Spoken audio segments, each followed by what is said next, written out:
Hi everyone, Adam here, and welcome to the very first episode of Talk of the Trade, hosted and created by TRADEiD. If you've ever felt overwhelmed when it comes to finding new ideas to grow and scale your ID or security business, then this podcast is for you. We've created the Talk of the Trade podcast to give the reseller community an edge.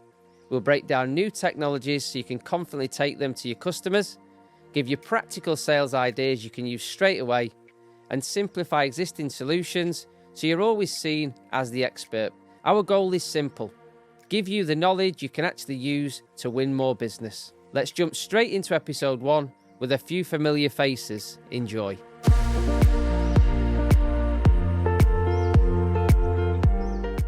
So here we are, episode 1, Talk of the Trade, hosting created by TRADEiD. Something we spoke about for a long time. We finally got round to our first episode and launching the podcast. Very exciting. Joined today by 3 of my colleagues and familiar faces across TRADEiD. We've got Mr. Pete Walsh, Steve Dodd, and Leon Parry-Stevens. So thank you, gentlemen, for joining us today. So we're going to jump straight in. And Steve, I'm going to direct the first question just over to you, because I know a lot of our reseller community watching today very familiar with yourself over the years from starting TRADEiD and building up to where we are today. So if we look at the resurgence of card printer sales in 2025, I just want to ask the question, like, what separates a good quote from a quote that potentially gets lost or goes to a competitor? Right. I mean, I think firstly, you talk about the resurgence of card printers. We have seen a spike based on 24 and 23. It's quite pleasing, certainly for all the industry. I think a bad quote really just tells the customer how much the product is. That's it. Whereas a good quote answers, what exactly am I getting? Why is it worth it? And how do I move forward with the quote?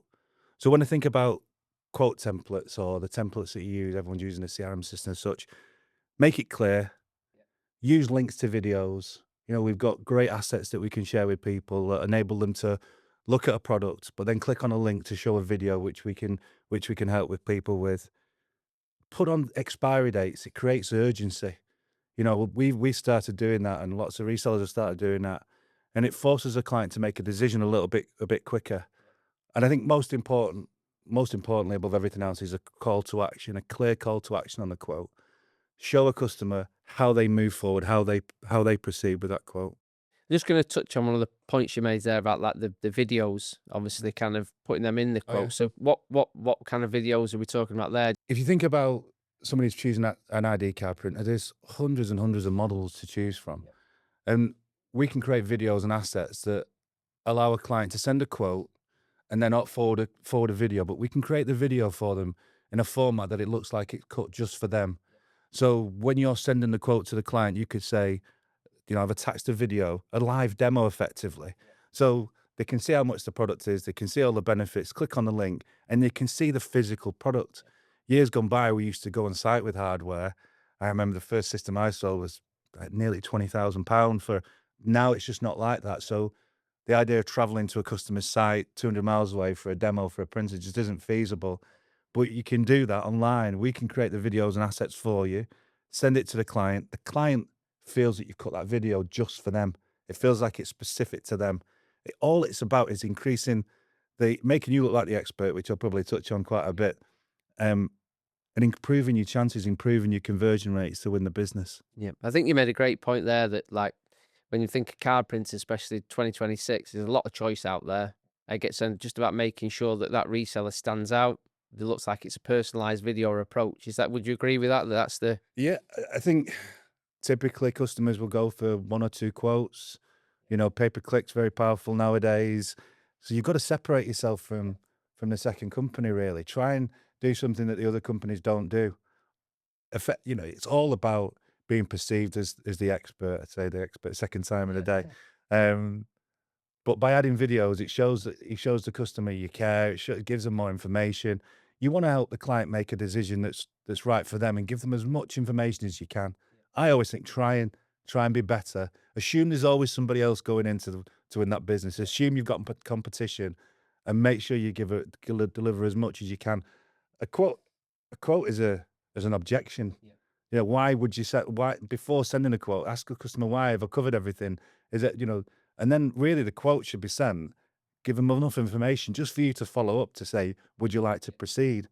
But I've seen lots and lots of examples of good quotes, bad quotes, and content is included.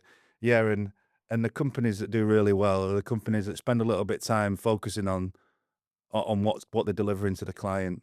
Great, Steve. So I think if we take that framework from what you've just talked about there about making it personalized and thinking there's somebody else in that competition or in that equation of the printer sale. And one area that we're seeing driving growth is around the rise of retransfer, we call it. I think the industry, you'd agree, like there's a lot of habit around DTC. So one area that I want to kind of get your thoughts on is how can a reseller bring retransfer into their conversations and really increase their GP, average order values this year? Whether you sell retransfer or DTC is irrelevant. Obviously, it's better for our customers to sell retransfers, more GP, more it's just across the board. But it's just about what's right for the client. And lots of times I've seen our colleagues, they dive in with the lowest cost and they make assumptions that the client can't afford. Now, it's not the great service for the client.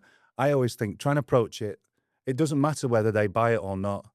The first question you've got to ask is, do you understand the difference between retransfer or direct to card? Now, invariably, the client would say no. All right, well, it's something that really you should have been discussed. Now, straight away, as soon as you say that question, the client perceives you as the expert. And if they've spoken to somebody else, they'll think, subconsciously, well, they didn't talk about it. Well, so if it was you and me, Adam, it's really important that the first decision you make, Adam, is retransfer or direct to card. Now, I'd encourage people, it doesn't matter whether they choose retransfer or direct to card. Don't try and push one thing for them. Let them decide. But by being open and discussing options, again, you're perceived as the expert and you allow the customer to make the correct decision, whether that be a retransfer or direct to card.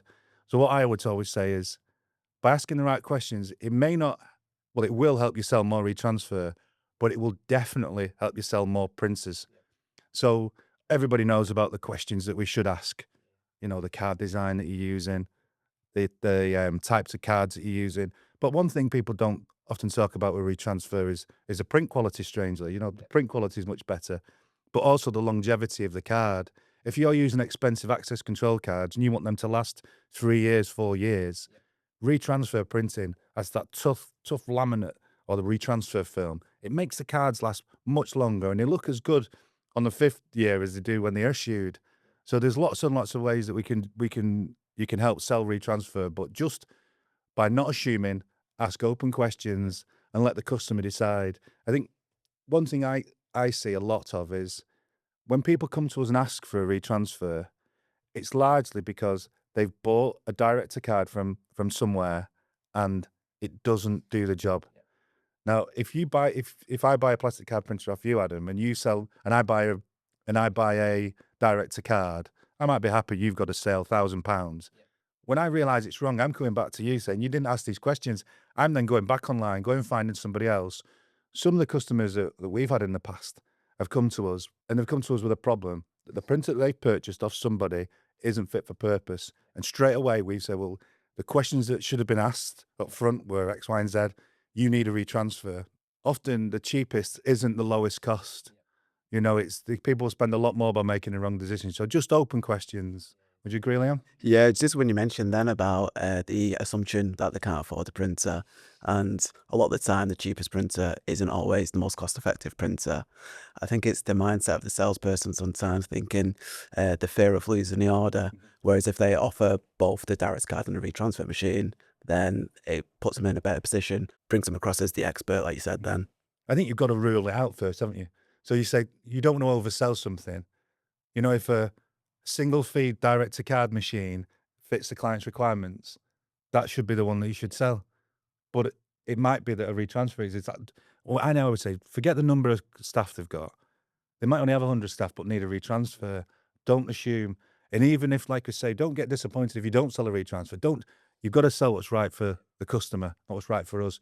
But by asking open questions, asking questions that others don't, you are perceived as the expert, and your conversion rates, we've seen it firsthand, conversion rates increase. Yep. And we're just going to stick on the topic of retransfer, and Leon, just come across to yourself. I know that like we want to make sure our resellers, when they're selling the printer, like they're maximizing their opportunity by asking these questions. And I know you've been on site and delivered training, and the team that obviously work underneath you have got a real drive to do this. What's been the feedback once we get on site and we're talking to resellers about retransfer and training? And Yeah, I think similar to what Steve just mentioned and about asking the right questions. You know, if you're looking at printers in particular, talk about how are you printing and issuing cards. Yeah. You know, if you look at that surrounding, have a great understanding of what those cards are being used for. Yeah. How is it they're actually managing their card system, Yeah. and how are they printing them cards and displaying them as well. So if you look at them categories there and have the deeper understanding of how the cards are being used, Yeah.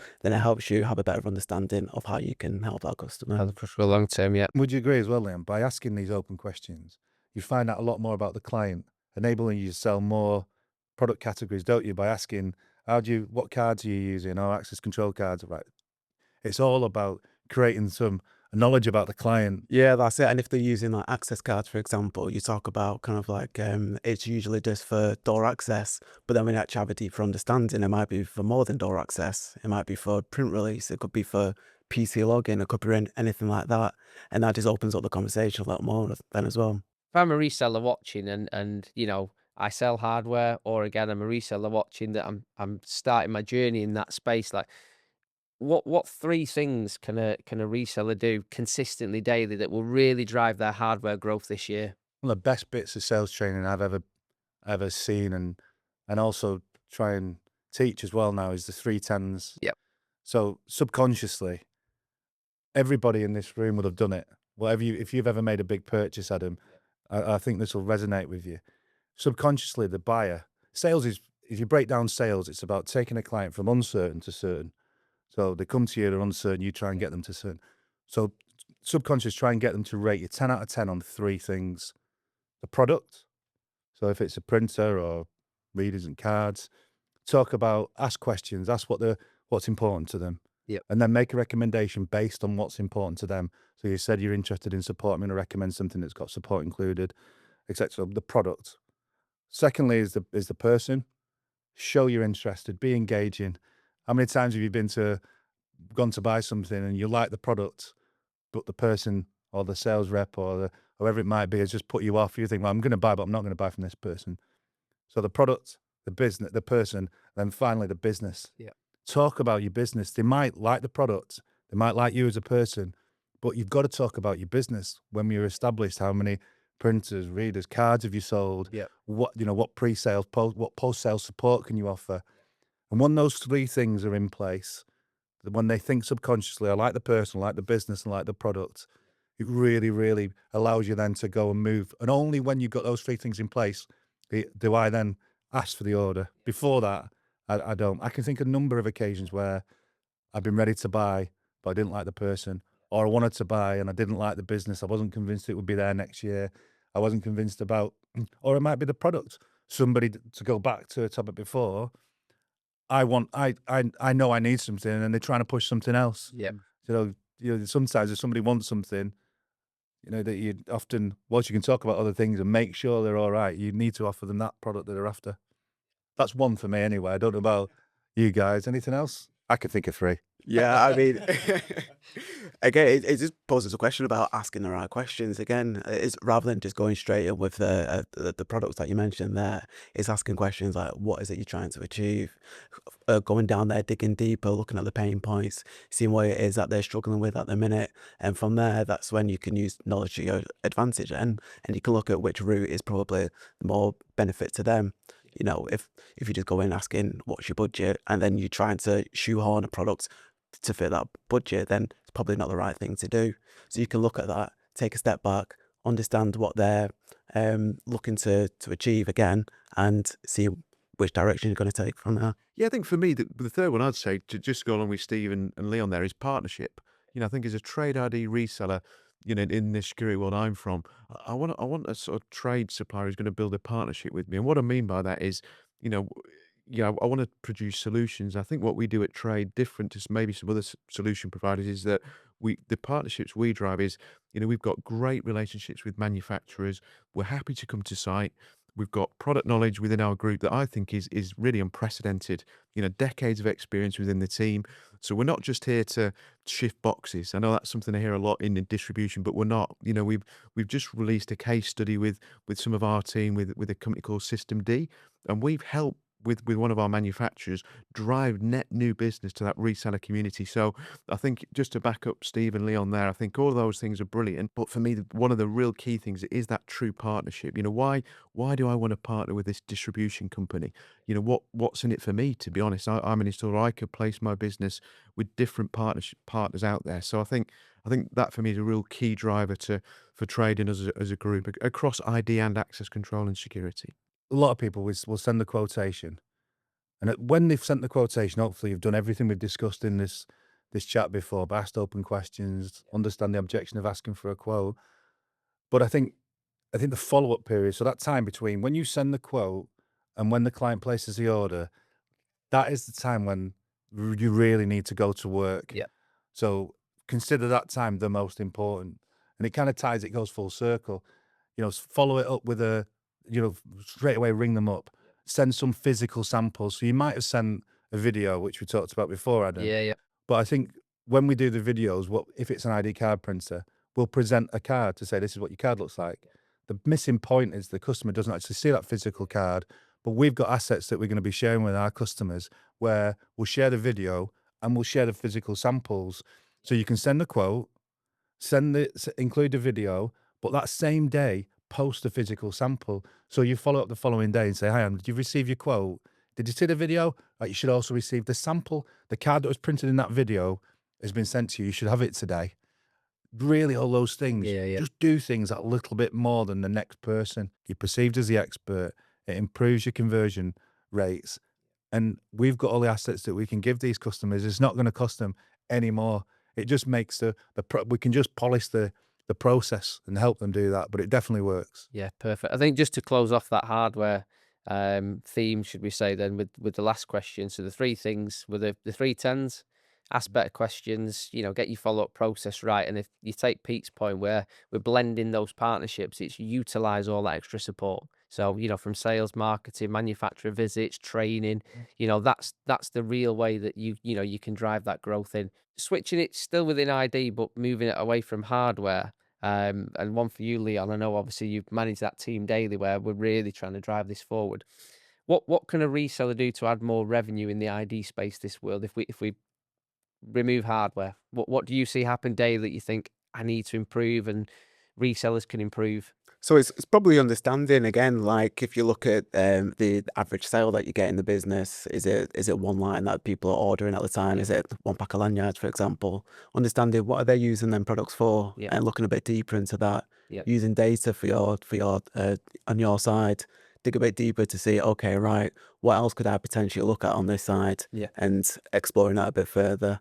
Yeah, and I think that plays into doing it is circular sell or like category penetration, whichever way you word it. Just open to how crucial is that in ID and security now as we move forward? Circular selling. Yeah, circular selling for growth and I mean, if you think about access control alone, what's the access control business worth in the UK? Billions. Would you say? It's a huge, it's a huge number. And I think in terms of circular selling, I think one of the advantages we bring is, what's the new innovations out there? A lot of access control installers don't really have time to look at what's on the market. Yes, there's big shows like the security event, but one example I'll give is that, yes, we sell access control cards, but one of the latest innovations is a combination physical and logical access card with the one part of it is to get in the building. Another part is to log on with FIDO2, which is like to Leon's point, which is logical access. Now we've got that expertise within our group, so we can help send test cards. So I think in terms of circular selling, I think it's making the installers and our partnerships and our partners aware of what's actually out there in the security space, what's new. I know we're going to cover mobile shortly, but this is where I think we can bring a lot of value to our customers. I think in the ID space, there's over 10 categories, and we've got the benefit of being able to look at what different types of clients sell, and the best resellers really embrace it and and want to sell all categories. Like we say, just to name a few: software, printers, ribbons, access control cards, lanyards, printed lanyards. The list goes on and on. If you just sell one aspect, you're leaving things on the table, aren't you? We all know it. But the way to do it is, you mentioned it, Liam, before, is let data drive your decisions. And I think it's very expensive to acquire new business. Pay-per-clicks are expensive. So, but sometimes look at what data you have. Look at your existing clients. Look at how many people are buying more than one product category. If they, if they're not buying all 10, have that conversation with them. Talk to them about, did you know we supply? But then also look at your lapse data. Look at your lost business. There's lots of things you can do outside the very aggressive and expensive world of pay-per-click. Yeah. So just putting that as a example for resellers, like how can they put that into action then? Is it email campaigns, or is it outbound calls? Yeah, I think it's a combination of all the things actually we've talked about. So start with your quote. Make sure that the quote templates, you can actually put on your quote, did you know we supply? Put it in your email footers. Let them know that you supply more than one category. Train your sales staff. Make sure that they are asking all the right questions. And then after that, it's mailers. You can run data to say, can you tell me everyone that's bought, for example, access control cards, but nothing else? These don't work on their own. They'll largely need a ribbon. If they've got hardware, they might need support on it. They're displayed using a holder and a lanyard. So you can run data, give the data to the reps, ask them to make calls, give them KPIs, let them make 30, 40 calls a day, get them going. So I think, Leon, you made a great point on the way up here today, that you see it quite often where one of your team is speaking to a reseller and they've took an order for, I think, use 5,000 lanyards. Yeah. And then by the time we've gone back to ask the question, the order's already been processed or it's in production. Yeah, that's right. A lot of the salespeople, they get excited when they get an order through, as they should. But when they come through and it's just that example, 5,000 lanyards, when you press a bit more and you ask, what is it they're using them lanyards for? And they're like, oh, I don't know what they're being used for. we had one, me and Leon had one, someone internally. I've got a great deal, just sold 25,000 card reels. Right. Anything else? But 25,000 card reels. Right. Now, we all know that card reels have to be used with an access control card. They have to be personalized. Then they have to be displayed. So we talk about what you take off the table. You're actually taking one of the smallest revenue items. You're leaving the more expensive stuff on the table. And it's all right to go back to a client and say, look, I'm really sorry, I forgot to discuss this. Did you know we also supply, and the easiest customer to sell to is an existing customer. Because go back to the 310s, they like the product, they like the business, they like the person. Those three things are in place. It's miles easier to sell to them how often have you spoke to a client, or you've seen it, Leon and Pete, where they've gone, oh, I didn't know you supplied this. Yeah, that's our responsibility as salespeople to make sure those clients know. Can I just throw one other thing in? I think one of the things we've done on our side is the Technology Innovation Day. So quite recently, for a lot of our security installers, we've held an event fully up in Stockport in a HQ. So we've involved facial recognition. It's not new. It's been out quite a while. But HD, for example, have brought out a brand new product called Amico. So we're doing what we're calling Innovation Days, which, to be fair to Adam and the team, have been super successful. So we're inviting in a number of our installers to meet the manufacturer. We're repeating this not only with HID, but with Abloy and many of our partners now. So I think that's where we're saying, look, just take a bit of time to invest in some of the new technologies, because a lot of the installers, like I said before, they're super busy, right? They're out installing, they've got maintenance contracts, they're not seeing what's coming through new in the marketplace. So I think some of the initiatives we're doing now is to say, just come not all day, just come with us for half a day. We're going to bring the manufacturers in. We're going to have some specific training to you and your needs. And then the next time they're out with their clients, they know some of the new technologies that are coming down the pathway. So I think that's something that we've found really successful. And the feedback we've had from all of our partners, and I include manufacturers and our customers, the installers, that's been really, really well received. And I think it's something we're going to do more of. And again, it just drives some recurring revenues and lots of great conversations. So I think that's something that I've seen really, really successful this year. Yeah, I think that the summary on that then is like the sales teams of these resellers is like about good habits, and then you look at your onboarding, you look at your events, your days, that's about experience, and those are your face-to-face conversations that 9 times out of 10 don't happen day in day out, and our job is to try and educate the reseller community to say, look, just ask that question there, just do this process, and that's where your wins are going to come from. I think as most businesses start every year, January 1st, and how do we grow our business? You know, if your target's 10, 15, 20, 25%, by looking at how you do things from the start, if you can, I always like to break the business down into smaller pots and then repeat it, because it's much easier to grow a smaller number, you know, Ahmed. So if we can get a rep to improve by 10 or 15% by discussing the things we've discussed today, and you repeat it across a number of reps, it's exactly the same. If you can get a rep to improve by 25%, their revenue goes up 25%. Hopefully the GP does as well. That doubles the business every 3 years. It's, yeah, I think there's some really good stuff here that we can help our clients with. I just encourage them to speak to us in a bit more. We can have one-to-ones, teams meetings, come on site. Yeah, definitely. I think we've focused a lot already on around ID, so I'm going to switch the subject over to access control. So Pete, I'm gonna put a question across you. So as the kind of demand we all know for mobile access is growing, how does that play around like physical cards, and what's the general overview in the industry at the minute? Yeah, no, it's a great question. I mean, mobile access, a lot of people are not aware of this. It's been around for a long time. It's not a new technology. I mean, I've been in the game quite a long time, but it's about 10, 11 years mobile access has really been around in the industry. So for me and for lots of our customers, it's a complementary technology. So we're not seeing the card business erode. In fact, it's growing with many customers because, you know, if you think about it, there's two different cases really. I mean, as well as a physical card, it's not just a card with your ID on it. Lots of enterprise clients like to have the lanyards on, for example. You know, one may be visitor, one may be contractor, one may be, you know, an employee. So there's lots of reasons for a physical card that people will always want, in my opinion.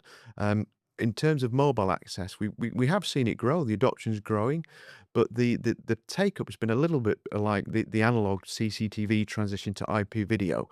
I mean, that took decades. That wasn't you know, we're at the bottom of the hockey stick. I think we're seeing some big deployments, but also some end users and some clients are looking at different technologies. So there's a great opportunity really for recurring revenue, because if they're not talking to their customers about the mobile options that they've got, they're going to be missing out. One example I can give is our own people Yeah. in Stockport. You know, we're all mobile. The We have whole both, don't we? Yeah, exactly. The whole team have got mobile credentials, but everybody still has an access card.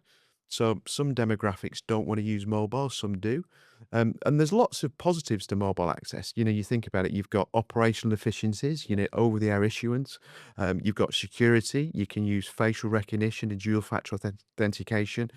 But there's two plays here, right? There's an enterprise play, which is normally with a wallet-based credential. But there's also a small to medium business play where we can use the mobile provider's own in-house app, which is what we do. So that's slightly lower in cost. That's basically a subscription model. So there's different plays. So I think where we can help with our community is I've been living and breathing mobile access for many, many years. So we can go and see customers. We can do live demos. I basically go and see clients and run through, you know, how mobile access works. We can issue a mobile credential. So you can go and with see the- clients with our trade clients. Pete. Oh, 100%. Yeah, absolutely. So we'd go, for example, with any of our installers, we'd go together with them. I was with a reseller on Friday and we had this exact conversation. We're going to go and see one of his clients. We're going to do a presentation on how the two coexist in a complementary basis. So they've got a lot of access cards, but we're going to show them a mobile demo. So if they wanted to, and normally the way it plays out is people have a small trial. They do a small trial of 5, 10 mobile credentials, see if they're going to use it. And what we generally find is that people do think, yeah, that's a great bit of technology. It's secure. It's over the air. It's easy to use. Everybody has the phone on them. I don't think anybody can disagree with that. Just to touch on that, Pete, we've got over 100 staff in our headquarters in Manchester. Before we adopted mobile and a physical card, when we moved to the new system, obviously it's more secure because we've got the new technology, the dual factor technology.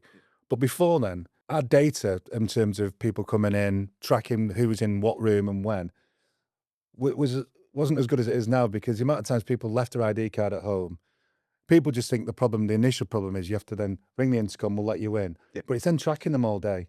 You lose the ability to track where they are, who was in the building at what time. Now we've got virtually 100%. Well, I assume it's 100% because nobody goes anywhere without the mobile phone. See, yeah. So we've all got both. When I just had a card, I'd often come to the bit office and I've left it. Yeah. Whereas now I've left my card at home. I just use my mobile instead. Do you think that is a That is 100% it, Steve. You've hit the nail on the head. I think, as I say, we work with lots of our installer community partners to basically advise what's the next step forward. And I'll give you an example. I was talking to an installer a few weeks ago, and they had an interest. They said, "Hey, listen, we've got some customers. They're using cards. They're using secure technology, not legacy, vulnerable that can be cloned. So they're doing all the things right. How do I get my customer to use mobile?" And there's a couple of things we've got to do, and this is where we come in as a trade business. The first thing you've really got to do is look at your reader. Can your reader read NFC and Bluetooth? It sounds a simple question, but how do you know? What readers have you got? So there's a few little steps you've got to go through. And again, we can help. We can help with that. Most access control manufacturers with all their latest readers have built this stuff in, so it's nice and easy. But there's a huge legacy estate out there that may need upgrade. And if you think of that from an installer point of view, that's a commercial opportunity, right? I mean, we've got two different types of customers. Access control installers would have no problem asking these questions. They know the business.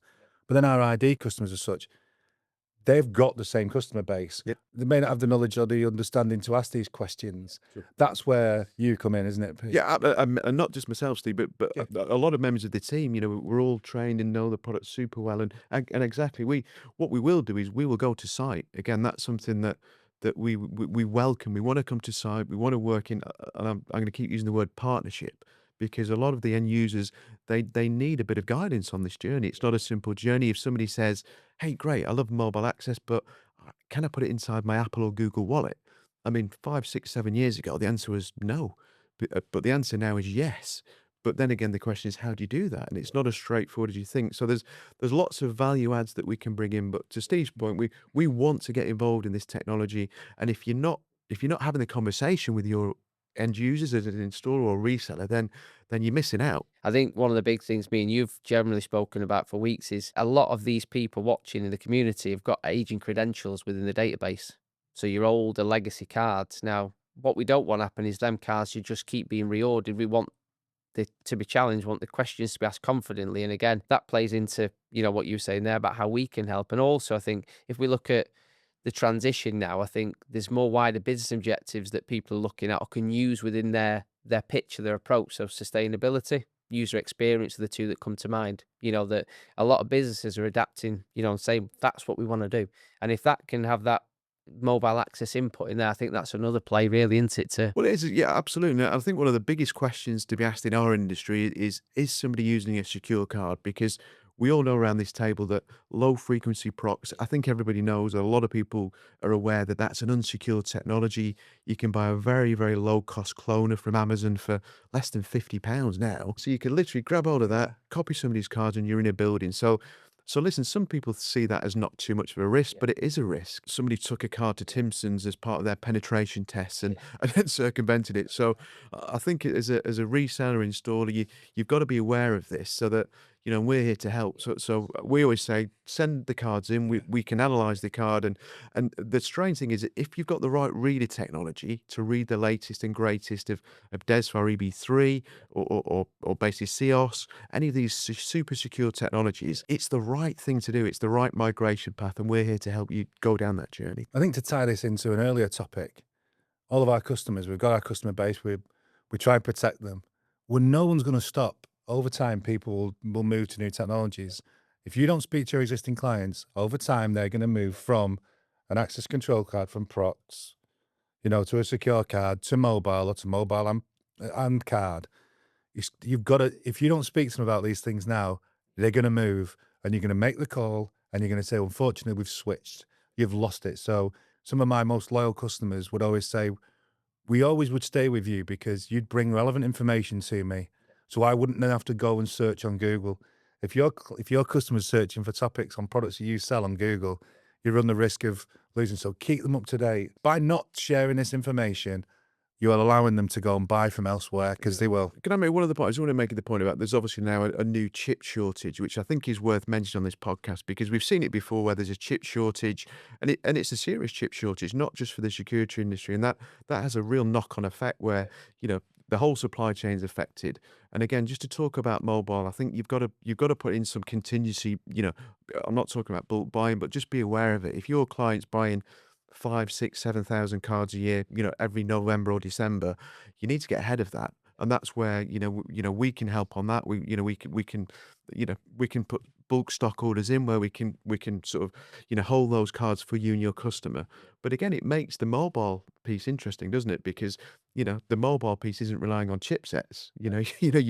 So if you've got that complementary technology, you think about that operational disruption, which is what nobody wants, right? Nobody wants to not get people in and out of their buildings. What's the you speak to a security manager? I'm glad you mentioned chip shortage, but if you speak to a security manager, what's the worst case scenario?